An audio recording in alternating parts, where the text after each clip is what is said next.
Hello, everyone, and welcome to another Return of the Priestess community interview. I'm so excited that I get to interview Lorree Appleby today, and I'm going to tell you a little about her in a moment. And as always, I like to start just to take a moment just to ground and center ourselves, get connected, and be prepared to receive what guidance, insights, ahas, and blessings come through this conversation. So if it's safe to do so, you can close your eyes and just take a moment for a few deep breaths, letting the inhalation take you inward to your inner self where you connect in with your highest guidance, and let the exhale be the energy that releases all the other responsibilities, thoughts, distractions of the day. Breathing in to give yourself permission to be fully present together with us here, and breathing out again to just release all those things that you can pick up later after this time together. One more breath in, opening to receive guidance that's available for you here. And exhaling, settling in. When you're ready, you can open your eyes. Thank you. Okay, so today I get to interview my dear sister friend, Lorree Appleby, who, if you're in my community, you know is also someone who supports me with my mission and work. But I want you to know that Lorree has her own leadership, her own sacred feminine mission and work. She is a radical living master coach. And radical forgiveness has been one of her superpower tools that has helped her transform her life in incredible ways, and also has helped many others, that the clients she works with. Now, we talked about many things before we actually started recording, and so we came up with our title for today is From People Pleasing to Radical Self Love, a Return to Innocence. So, this conversation is going to explore how innocence and returning to that childlike innocence is part of this whole configuration of our healing. So, Lorree, thank you and welcome. So glad to have you today. Thank you, Dawn. It's a pleasure, and I'm really honored to be here. So, we had a really juicy conversation before we hit the record button, but it was a little bit all over the place. So now we know, but it was to figure out what was most important to bring forward. You have an incredible story of your childhood. We know that most of us who were born in 3D had challenges. Those star seeds, light workers, priestesses who came in, we came in knowing we were coming into density, and yours is unique to you. And so I'm hoping you'll share a little about that, and how that led to you being sort of shutting off your creativity, being a people pleaser, and how that ultimately led to the radical self mastery and master coaching uh, work that you do now, and how that helps you heal. So just kind of dive in anywhere. What feels most Sure, present to share? sure, yeah. I was born. My parents got married when my mom was pregnant with me, and they were very young, 18 and 19. And then they had my sister 13 months later. So you can imagine two very young parents with two little kids.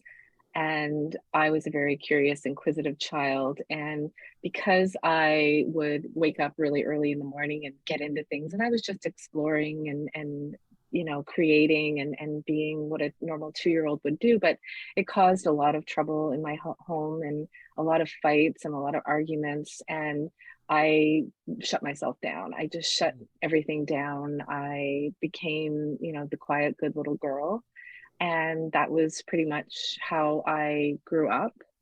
My parents split up. My mom left my dad for about 6 months, and we lived with grandparents for a while. And then we got back together, and they weren't together very long Mm. before we were broken up again.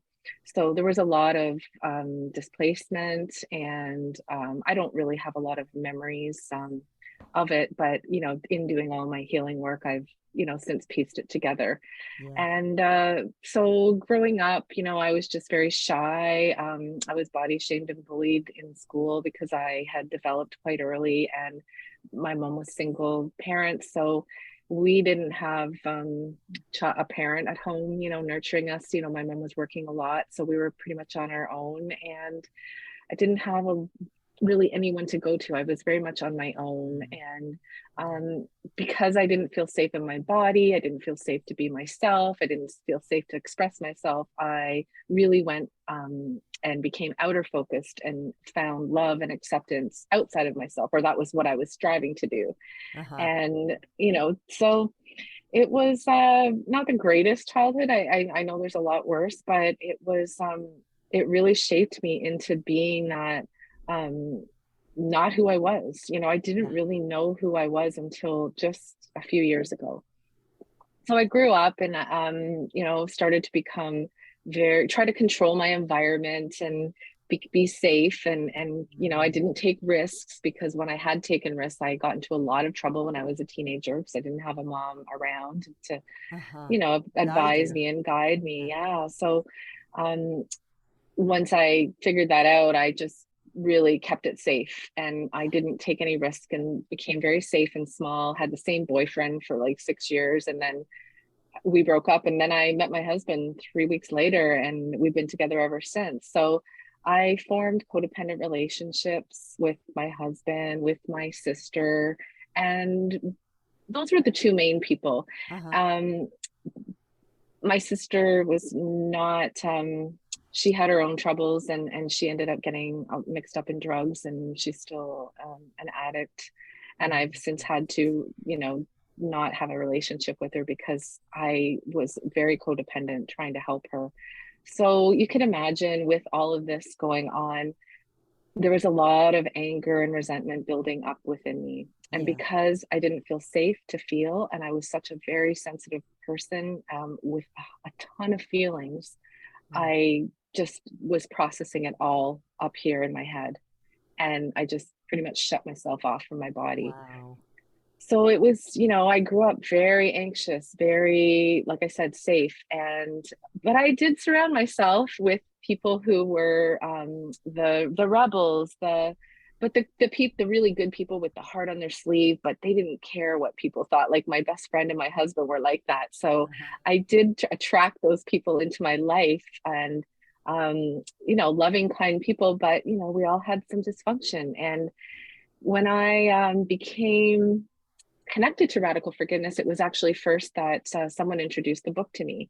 And it came at a really important time in our life. My husband's nephew had committed suicide, and there was just a Wow. lot of upheaval in our lives. So I was reading the book, and then my husband started reading it. And I started following Colin Tipping and was on a webinar with him. And it was all about finding your purpose. And all the boxes were checking off that this was where I was being led to go. Uh-huh. And my grandmother, it was all right around when my grandmother also passed away, and I was her executor, and I was very close to her, and there for her. So she, left me a little bit of money, and she said, "Lorree, do whatever you want with that money. I don't care. Just don't tell anyone. Just do it. Take it and do it." And I'm like, okay. So I just went for it. I took the live training. I flew to Atlanta. I'm in Canada. Flew to Atlanta, did a 10-day live training, and that was when my life completely started to change. I felt so Wow. much love in that space of, there were 17 people I'd never met in my life. And this learning about radical forgiveness and understanding the soul's journey, all the dots started connecting for me. And I felt so much love and so connected to God. And I always thought God didn't, like, God was judging me because I had sinned and all of that, Wow.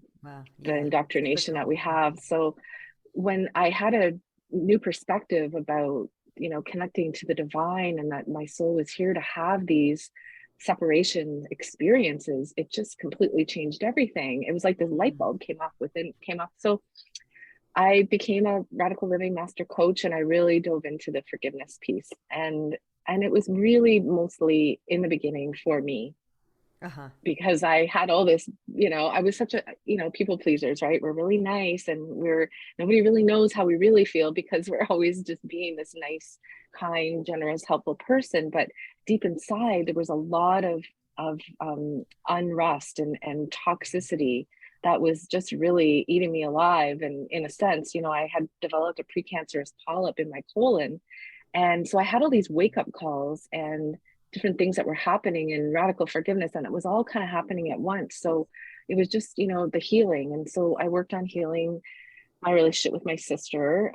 Not saying that my sister came back in my life, because she didn't, but I was able to not be angry with her, not resent her, and see the gift of our relationship, see the purposeful experience that she was actually, from the spiritual sense, a healing angel for me, Yeah. because she was, showing me and reflecting all these things for me. And I had some really profound, beautiful forgiveness experiences. She was never in the room. Like, it was Uh-huh. never, it's not, radical forgiveness isn't, you don't do it with the other person. It's a personal thing.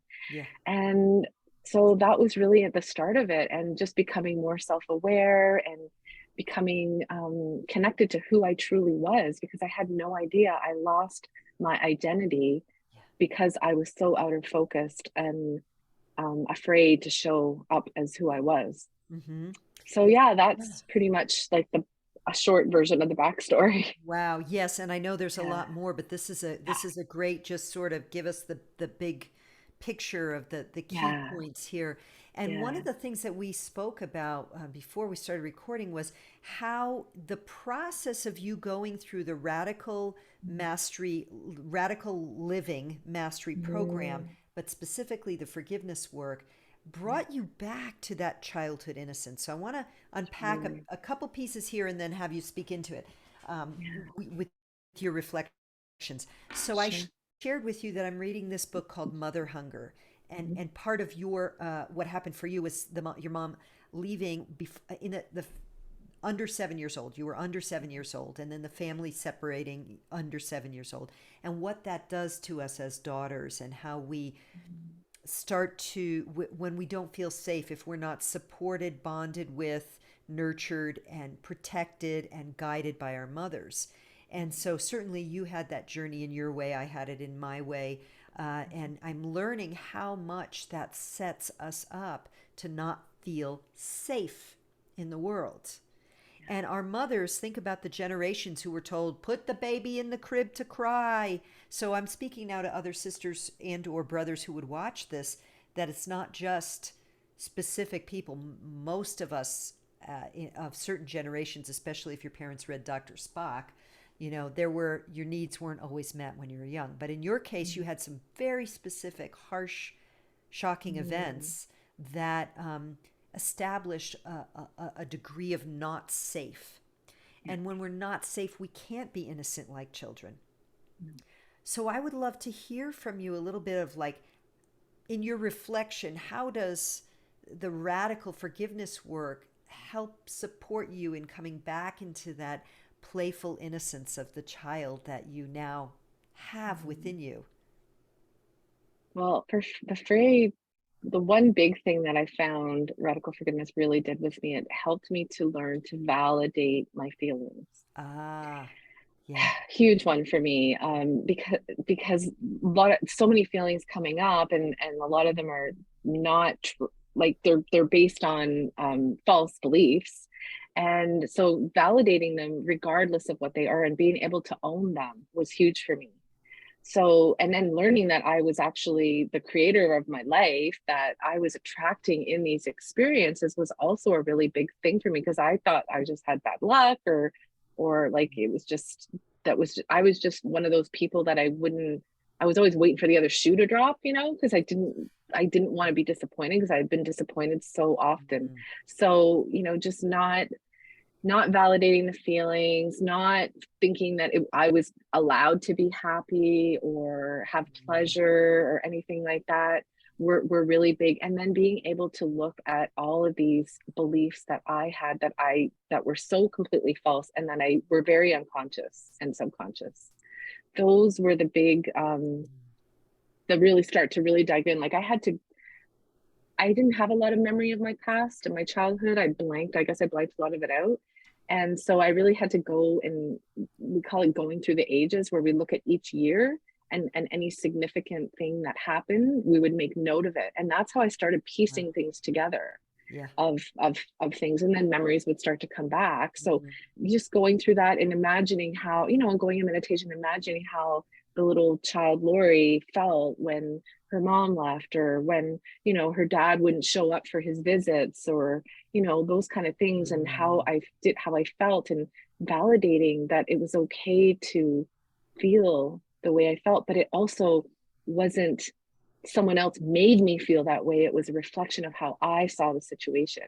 That was really big for me, because I always thought, you made me mad. If it wasn't for you, I would be fine. I Right. was, the victim mentality. So just helping me to honor the victim experience that I had, but not being able to look at it from that way, and get connected to my feelings. I had to work with a coach to help me to learn how to feel in my body. A feeling would come up, and it would come up just to about here, and then it would go right back down.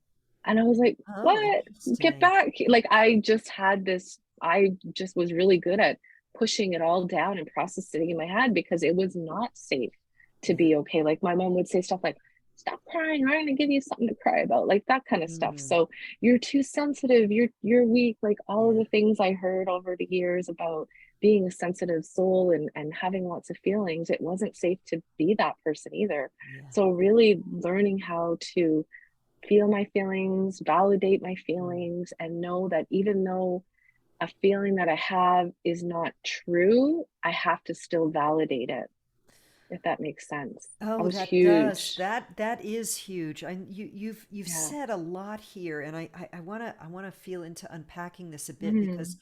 this is the deep work that we need to do. It's like recognizing that feelings aren't wrong, and simultaneously at this level of consciousness, when we're doing self-reclamation, recognizing that to quote the Course in Miracles, I'm not a victim of the world I see. I'm the creator of it, and yet Yeah. simultaneously honoring that inner child. So I just Yeah. wanted to, really flesh that out or bring that Yeah. forward. And also the way by doing that, you set your inner child free, who got Yeah. shut down so early. Yeah. And Yes. that's where our creativity lies. And what we need right now Mm. is the creativity to birth and build the new earth. We cannot walk around limping, wounded victims and Mm. expect that we're going to be able to co create Mm. a world that we wish to see. So, Yeah. our own radical healing and reclamation of the inner child is super essential. It is. Yeah, absolutely. And I didn't even think I was capable of creating. I just it was that shut down. Yeah. Wow. Okay, so that's a great segue into your Yeah. brilliant card game. Please Yeah. tell us about this. What was birthed from this deep inner world? One thing, besides your work Yeah. with clients, that was birthed as a tangible gift to the world. Yeah. So please share about that. Yeah. So it was very early in my radical forgiveness coaching, just wrapping my head around it. And I started to learn about the power of putting questions out there to just for something to come back. So it was a summer of 2017, and I was breaking the habit of that, not having to work 9 to 5. So I remember I would spend my lunch times, I would sit outside and watch the clouds and feel guilty about it, but I was still doing this. I don't have to be working all the time. And I would ask the question of, how can I make this work that I'm doing? How can I make healing easier, more fun, and even magical? And I just kept asking that question. And then I had gone to a conference, and the very first workshop I was at, it was a game developer. And it was just one thing led to another. And I met this amazing woman named Jean Barry, and she had her own game. And we started just connected. And I thought, oh my gosh, that would be amazing. I could find a game, because I saw how women like myself were so outer focused, didn't have a lot of time for themselves, didn't forgot about themselves usually. And how can they do this healing work with me and then go back to regular life Huh. and go back to their old patterns? It was really important to build consistency with putting focused attention on themselves each day. And I knew it had to be quick, and I knew it needed to be like a little bit like some fun, and to help them connect with the truth of who they are and trust their intuition. So the soul adventure game was born. So this Beautiful. was a labor of love. Soul adventure journey to the real me is the game. And really, it's a set of oracle cards, three oracle cards. You can see them on the back. Yeah. And there's three oracle cards, the compass being cards, which are all affirmations. I am, right? So there's one, I am peace. And there's an Uh-huh. affirmation at the bottom. And the second deck is the chakra locator card, so helping people to connected to all the different parts of their self. Because when I was doing the radical forgiveness work, I was learning, that we have many different parts: the lost parts, the ego, the self-loving part, the judging self, all the different selves that we have. And so we kind of just did this big download and birth the game. So the chakra locator cards are basically all the chakras, and there's different parts. So when I pulled today, this is the one I got. And it's funny because then we talked about people pleasing. So pleasing me, that's our chakra number 5, our throat chakra. And this card, I this one I put because it's my desire to serve and support. I do have this deep desire to serve and support. However, it was before coming from a place of lack and a place of, searching for acceptance and love outside of myself. So I Right. flipped it around as I'm pleasing me. I want to please others, but it's a desire to serve and support others, not from a disempowering place, but from an empowered Right. place, using our voice, right? And our consciousness. And then the last deck is the adventure energy cards, and they're the one I got was visioning, and these are mindfulness, creating, and healing energies. And really, was an introduction to help women. Men can play it too, but it was mainly directed to women to connect with their energy, understand that they have intuitive sense, shift that negative self-talk, because you pull the cards and then you come up with this powerful mantra. And the Uh-huh. end of your mantra is your intuition. So, for instance, it would be, I am peace with my pleasing me. Therefore, I am visioning, uh, whatever. I'm trying to think what would come. I'm trying to think. See, shouldn't be thinking. I need to be feeling into it, right? So when Uh-huh. you do a meditation and you get connected to your cards, like I have training that shares people how to use it. And then you listen to the end of your sentence. So you could just say, like, something could come up. I'm visioning, sharing how I really feel with someone or whatever. Uh-huh. And then it prompts you to take an inspired action, because when we take inspired action coming from intuition and not from our head and coming from our heart, then it's a good action to take. I don't mean good and bad, but it's a positive action Mm-hmm. towards something. Yep. So there's a lot more to the game. We track the cards, we can decode our themes. I have a facilitator program and Yeah, lots of it's online really resources. robust. It's But really amazing. Yeah. it's meant for people to use it whatever way they want. But Uh-huh. the basically how I shared it with you is something that people could do within 10 minutes, and then have that mantra through the day. Yeah. If they have a few minutes, they have kids and job and all that stuff, they can, just stop, take a breath, and just repeat the mantra to themselves, because it comes with a little journal card that you can take with you wherever you are. Beautiful. So yeah, the game Yeah. was really to help us to have that consistent focus coming inward, Yeah. because I was so outward focused, and obviously, we track our ideal clients end up being similar to what we are, and I saw that was just so needed. And so Mm, the game was born, and it's beautiful. it's helped a lot of people. Yeah. Helped people really transform.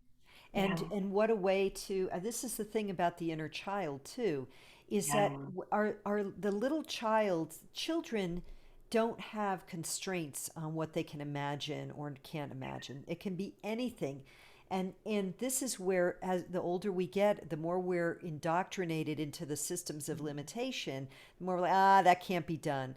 And so to me, your birthing that deck is the perfect illustration of the healing and reclaiming you did with that inner child. She Yeah, came yeah, out because I and feel didn't, free.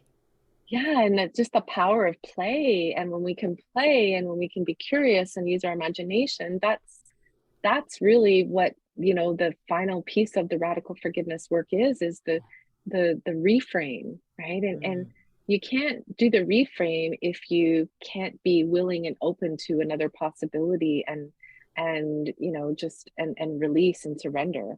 Yeah. If we're really stuck in the 3D where we're this is the way it is, but the reframe of radical forgiveness is, well, I'm willing to see the perfection in the situation. Oh, And just that releasing of all the judgments. yeah. And child, that's such a child, to me it's a very childlike, innocent Mm-hmm. way to reconnect to who we truly are. Yeah. There's Yeah, trust there. There's the feeling of safety. Yeah. yeah, And there's also that wisdom. It's like when the masters come back to innocence, yeah. those who achieve that level of enlightenment, they come back to the sense Mm, of playfulness. So yeah. really And beautiful. yeah, and I'll just say one more thing. For me, it was really about, I always felt separate and alone, I Uh-huh. really did. And when I did this work and I got more connected to my divinity and to spirit, I and I didn't call it like God, spirit, whatever we call it, but it just, now I don't feel alone anymore. you know Oh, wow. I always Huge. know that like just feeling connected to my soul and connected to spirit, it just, I never feel alone. No matter what's going Uh, on, I'm always know that I'm supported and guided. And that was just the biggest thing for me, to for my inner child to feel safe, yes. because I knew if the outside world is not feeling safe, it's safe here. It's safe Yeah. right in here. Brilliant. Oh, and that I believe this is the wound of the human condition. If you were to wrap it up Yeah, in a nutshell, it's like we totally. think we've separated from God and we don't feel safe. We're scared. We blame everybody else because we can't Mm, deal with it. So that you actually, mm, and I can feel that coming from you, that you never feel alone, that you feel safe now. mm. That is the testament Yeah. to what forgiveness can do. Wow. Yeah. So I was wondering, I would love for you to, I know you work with clients, so I don't want to ask you to take us through a session per se, but Mm. is there a way, could you kind of describe at least the process of radical forgiveness, which I presume is part of, let's say, working with your clients? Like, Yeah. how does it go? Give us a sense of what that Sure. is. Yeah, so there's 5 steps, 5 stages to radical forgiveness. The first one is to tell the story, the victim story. So you're telling it from completely that victim, I'm innocent, it's all their fault. And I'm basically telling you the radical forgiveness one, not the self-forgiveness one. But Okay. so we're coming from our, but you could apply this to self-forgiveness too. What you're judging self saying, it's still the victim story, right? So we're Mhm. honoring the victim story. It's so important to witness and validate that wounded inner child, Mm, because she's, for me, she was always, calling out and coming up and causing trouble. And I was just like, oh, I don't like that part of me. And I would push her away. But so really allowing her to come up and speak of how she really feels. And so that's the first step, telling the story and being witnessed and validated. And you don't put any overlays, that's okay. Because I would always say, oh, it's okay, I understand, they're not, they're hurt too. And I would always make excuses. So yeah. when you start there, there's no excuses. You just tell it like it is. And it's really helpful because you get all of that out, all Yeah. that anger and resentment that's, hidden underneath, it starts to come out. So that This, story could potentially be told with a lot of anger or rage or, and yeah, how could they ever blah? yeah. That And I, child really expressing the suffering. yeah, yeah. And I Mm, tell clients, like, anything goes. You can swear, you can wish them harm, whatever. Like, it, just because you said it, you're getting it out of you. yeah, Because a lot of people don't even want to utter those words. But yeah. it's, tell people, if it's not, if it comes up, then it's living inside of you, and it'll become more dense and disease will happen, right? So it's important to get it out for that purpose. Yeah. So that's the first stage. The second stage is feeling the feelings, which, we know society has taught us it's not okay to feel our feelings. It's, you're weak, you're too Mm. sensitive, comforting people to stop crying. I was big on that. Yeah. My whole family, I raised my family around, don't get upset, it's okay, and try to stop people from having their feelings, Mm. because I felt uncomfortable. So honoring that, feeling our feelings. And Colin always taught us that there's no negative feeling except the feeling you don't allow yourself to have. Ooh, good one. Yeah, because we're here to feel all of it. Yeah. Right. So a lot of times when I work with people, there's some catching up to do on their feelings. And a lot of Ah, times people have really shut it down. So sometimes I have to do emotional release work with them. And that's where we hit a pillow and get it out. And there's a process I take yeah. people through, and it's very powerful. Yeah. So Mm. that's Well, stage two. Feel the feelings and owning our feelings. No one can make me feel anything. It's a reflection of how I see the situation based on my experience and, my programming, my yeah. filters, Yeah. as everybody is the same for everyone. The third stage is collapsing the story. So collapsing the story is starting to collapse like all the interpretations that we made up about it. Because so and so did this, therefore all men are bad, or because we have a pattern, right? All men are bad, or it's not safe to be me, or I shouldn't have been born, or whatever those Hmm. Whatever the beliefs were. And stories we are. make up all these interpretations that, and judgments and expectations that energetically hold that victim story in place. Hmm. So when we start to collapse the story, about we look at what's facts and what's interpretations, and there's a process I take people through around that as well, and how emotionally attached we are to it. And then also giving, not, you're not letting the person off the hook, but you start, just look at it from their point of view. So if it's your mother, well, how was it for my mom?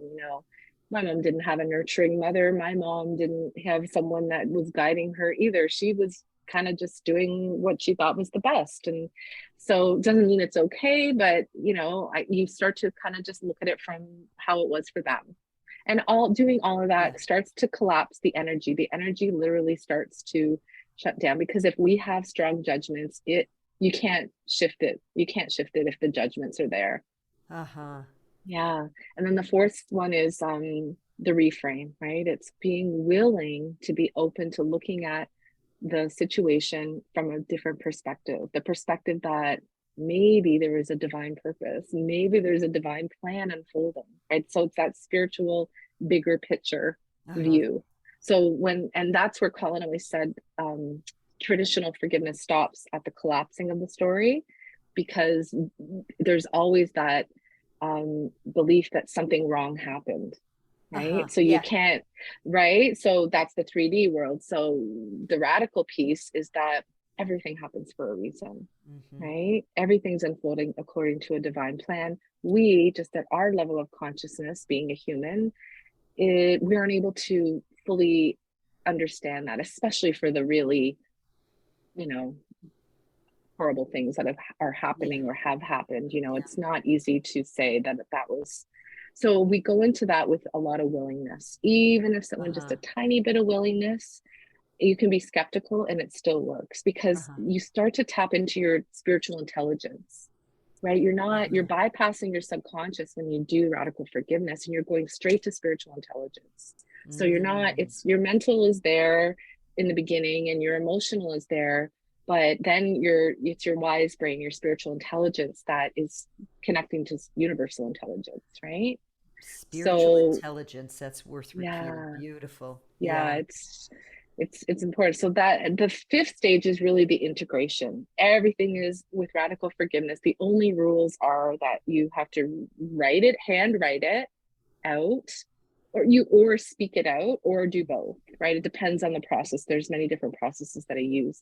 So the integration piece is the action, Uh-huh. the words, the writing, if we're doing ceremony, there's hugging, there's eye gazing, there's different things, but it's all action based, so that it shifts, the new story goes into our cells, into our DNA, right?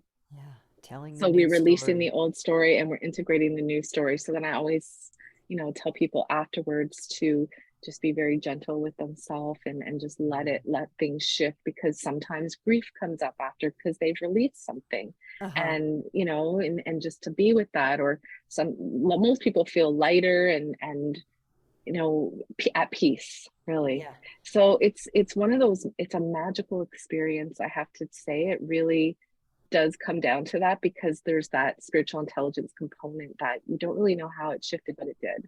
Any Yeah. kind of Yeah. healing thing is like Well, that. and I can attest to that because you helped me when I really was digging deep after my visit with my family and realizing how much mom guilt I was still having and how a sibling was reflecting that to me through attack. Mm, And it really was not mm. about him. The Nope. realization was that the fact that I'm triggered still is because it's residing in me. And so I got Yeah. you walked me through this process, and Mm, really it was, it helped me to shift my energy, the reframe, the whole thing, yeah. feeling it and Yeah. Yeah. acknowledging that I'm Yeah.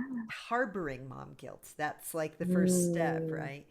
So this yeah. is really, really beautiful. And Thank you. yeah, I want to thank you for sharing this. And I My also pleasure. want you to let people know how, are you taking clients right now? How would they find Mm. you if they feel that there's some radical forgiveness or self-acceptance work they want to do? I'm definitely taking clients. I see people privately. I also am doing a book study on the radical self-forgiveness, and this is the book, and there's a lot of Huh? exercises in it. And so I did it once, and I found that people needed accountability to do Yeah, the work. So yeah, we're going to do it again and do book study, but also coaching, so that people can, so this is really going into the different selves. So that's another option, and I'm going to right. start that in mid-September.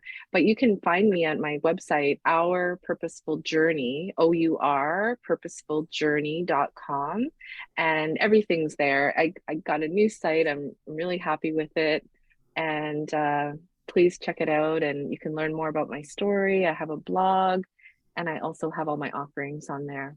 Including the Yeah. cards, right? Including the game. Yeah, you can find the game on there as well. Absolutely. And I do ship in the States. So I have a fulfillment center in the United States, Okay, as great. well. So Yeah, mine came really Canada or quickly. States, you pay in Canadian dollars. So Uh-huh. yeah, so that's Great. that's where you can find me. Yeah, and or reach out and we'll connect. Yeah, if you're in the community, you can always private message Lori as well. And I'll just Yeah. repeat the URL, ourpurposefuljourney.com. Mm, So, Lorree Appleby, thank you so much for joining me thank today. you. It's an honor. I love working with Mm, you. I feel very me too. safe with you because you feel safe in your own self, and that Oh, makes all the difference. thank you so much. Yeah. I Have a really, blessed, really yeah, sorry, go ahead. appreciate it. No, I'd say I really appreciate everything, and I'm so glad we found each other, Me too. Me because I too. really enjoy it too. Yeah, thank you. Thanks Yeah. for having me. Yes, and have a blessed day. And You sisters too. watching this, have a blessed day, and we will be in touch soon. Bye for now.